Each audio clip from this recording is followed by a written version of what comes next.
మీరు నిద్రలేచి పడుకునే లోపల కొన్ని కోట్ల సంవత్సరాలు గడిచిపోతాయని మీకు తెలుసా? అసాధ్యం అనుకుంటున్నారా? సృష్టికర్త బ్రహ్మదృష్టిలో ఇది కేవలం ఒక రోజు. మన హిందూ ధర్మంలో కాలానికున్న పరిమాణం అపారమైనది. మనకు ఒక రోజు అంటే విశ్వానికి అది ఒక చిన్న క్షణం.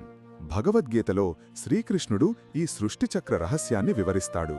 శ్రీకృష్ణుడు 8వ అధ్యాయం 17వ శ్లోకంలో ఇలా అంటాడు: మానవ లెక్కల ప్రకారం 1000 యుగాల కాలాన్ని బ్రహ్మకు ఒక పగలుగా, మరో 1000 యుగాల కాలాన్ని ఒక రాత్రిగా తెలిసినవారు కాలజ్ఞులు. ఒక్క మహాయుగమంటే 4.32 మిలియన్ల మానవ సంవత్సరాలు. అలా 1000 మహాయుగాలు కలిస్తే బ్రహ్మకు ఒక పగలవుతుంది.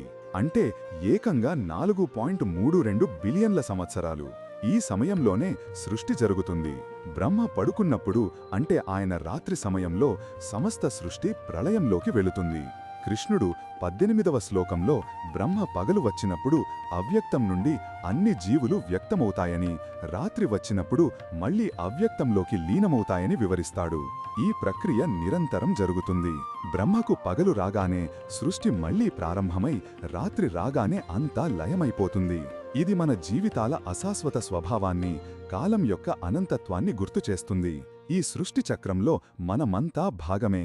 మరిన్ని విషయాల కోసం ద హిందూ పాత్ని ఫాలో చేయండి.